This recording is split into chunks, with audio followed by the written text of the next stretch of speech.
토지 서평 14입니다. 이 소설을 한마디로 정의내린다면 사람 사는 이야기, 곧 인간의 얘기지요. 한국인에 속하는 수많은 계층의 사람들 이야기인데요. 비교적 평탄하게 인생을 살다 가는 사람이 있는가 하면 태어나서 죽을 때까지 고난이란 고난은 모두 겪으며 서럽게 살다가 가는 사람도 있죠. 아름답게 태어난 사람이 있는가 하면 추한 모습으로 태어난 사람도 있고, 오래오래 천수를 누리고 간 사람이 있는가 하면 짧고 강렬하게 살다가 감으로써 남아있는 사람들의 가슴에 한을 남긴 사람도 있죠. 변할 수 없는 진리는 태어난 이상 틀림없이 세상에서 떠나간다는 것. 인간의 삶이란 고해라는 것. 작가 박경리는 이 분명한 진실을 받아들이며 마치 한 땀 한 땀 술을 놓듯이 수많은 인간들의 삶을 얘기함으로써 우리 민족의 근대사를 동시에 설명해주고 있는데요. 주인공 서희와 그 친족들의 파란만장한 세월을 얘기함과 동시에 주위에 이름 없는 서민 혹은 천민들의 얘기까지 섬세하고 박진감 넘치는 문장으로 엮어놓았죠. 소설을 읽으면서 유독 독자의 가슴을 찢으며 아프게 했던 한 여인, 그 여인의 캄캄한 인생 이야기를 오늘은 한번 해볼까 합니다. 서기 어머니, 그러니까 서기네로 불렸을 뿐 이름조차 거론되지 않았던 한 여인은 가난했지만 지극히 평범했고 모난 성품이나 인품을 가지지 않았던 그저 그런 일제강점기 시대를 살았던 한 여인이었지요. 서기 아버지 정한조는 평사리 사람으로 가난한 농사꾼이었지만 마음이 올곧은 남자였는데요. 평사리에 살 때 몰라가는 양반과 최참판댁에 식객으로 들어온 조중구에게 적개심 비슷한 감정을 가졌던 건 사실이죠. 엉큼하고 가식적인 조중구의 일거수일투족이 마을 사람들에겐 비난의 대상이 될 수밖에 없었으니까요. 그러다가 그는 밥벌이를 찾아 홀로 진주로 떠났죠. 그 사이에 동네에선 밀란이 일어나고 곤보목수가 앞장을 서고 영팔이, 용이, 김훈장 등이 합세해 차참판댁에 쳐들어간 것이죠. 온 집안에 패물이며 피륙, 광에 쌓아둔 곡식 가마니를 바리바리 싣고 그들은 새벽이 오기 전 떠났는데요. 마을을 떠나기 전 조중구를 죽이고 가려 했지만 끝내 못 찾았습니다. 집안의 악독한 종놈 삼수가 나중에 조중구에게 상을 받으려고 철저하게 그를 숨겨주었거든요. 이튿날 날이 새자 조중구는 서나살 맞은 멧돼지처럼 눈이 뒤집혀서 외헌병들을 불러들이는데요. 저놈이 가담자요 라며 제일 먼저 삼수부터 처단하지요. 악종이긴 했지만 자신을 숨겨주고 목숨을 건지게 한 자이것만 더 이상 쓸모는 없다고 생각한 것이겠지요. 무엇보다 그는 누군가에게 분풀이를 하지 않고는 미쳐버릴 만큼 분노가 극에 달해 있었죠. 삼수는 끌려가서 외헌병의 총에 맞아 그 자리에서 적사합니다. 악종인 삼수보다 더 악랄했던 조중구의 손가락질에 죽은 두 번째 사람이 서기 아버지 정한조인데요. 때마침 그 진주에서 일자리를 구해놓고 가족들을 데리러 평사리 마을에 들어선 정한조를 보는 순간 조중구는 결코 자신에게 호의적이지 않았던 그를 떠올리며 적개심을 품지요. 저놈도 그들 무리 속에 한 놈이요 라고 외치는 조중구. 그동안 진주에 있었으므로 밀란을 일으킨 자들과는 전혀 상관이 없었건만 가히 무법천지가 되어 있는 상태에서 변명은 통할 리가 만무하죠. 무참하게 끌려간 정한조 역시 외헌병의 손에 적결 처분당해 죽고 맙니다.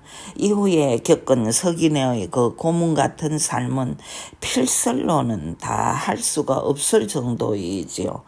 분노를 풀 힘이 전혀 없던 그녀는 자식 셋을 이끌고 진주로 떠나가죠. 거기서 냇가에서 얼음 같은 물에 빨래를 씻는 품을 들여가며 거지처럼 살아가는데요.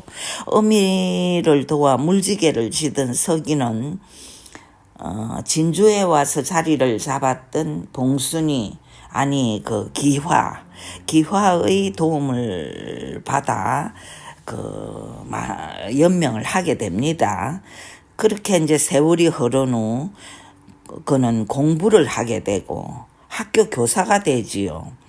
굴욕과 고생 중에도 아들을 잘 키워 모처럼 만에 얼굴에 웃음을 되찾은 석인애는 자식을 결혼까지 시키며 하늘에 감사합니다. 그러나 행복도 잠시뿐. 며느리로 들어온 양을레는 보통 여자가 아니었죠. 남편 석을 못 믿어하며 늘 어부증을 가졌었는데요. 자식 둘을 낳았건만 부부는 늘 싸우면서 시끄럽게 삽니다. 어리로 맺어진 기생 기화에게 남편이 연정을 품고 있다며 그녀는 동네가 시끄럽게 싸우고 보따리를 싸는 판인데요. 석인애는 가슴을 치면서 이혼을 말리지만 부부는 끝내 갈라서고 맙니다. 양을레가 그 와중에 자신도 맞바람 피우겠다며 남자들을 가까이 했거든요.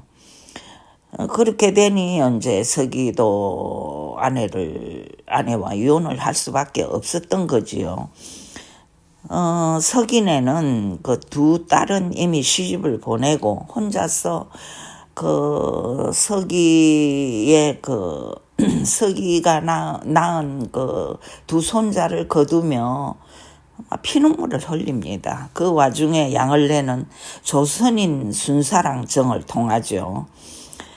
남편이었던 석을 그녀는 그에게 고자질합니다. 입 무겁고 신중한 성격의 석은 그때 사실 송간수와의 인연으로 독립운동에 몸을 적시고 있는 상태였는데요. 같이 살다 보니 알게 모르게 어렴풋이 눈치를 챈 양을레가 정부인 일본 앞잡이 순사에게 고자질을 한 것이지요. 그러니까 여기저기 흩어져 있는 조직을 지키기 위해 석은 만주로 피신을 하게 되죠. 그렇게 되니까 이제 석인애는 자식까지 잃은 몸이 되는 겁니다. 결국 그녀는 남편 자식까지 끌고 친정이랍시고 찾아온 딸 수년이와 그 살림을 합치는데요. 딸 못된 건 악한 며느리보다 훨씬 더하다 그러죠.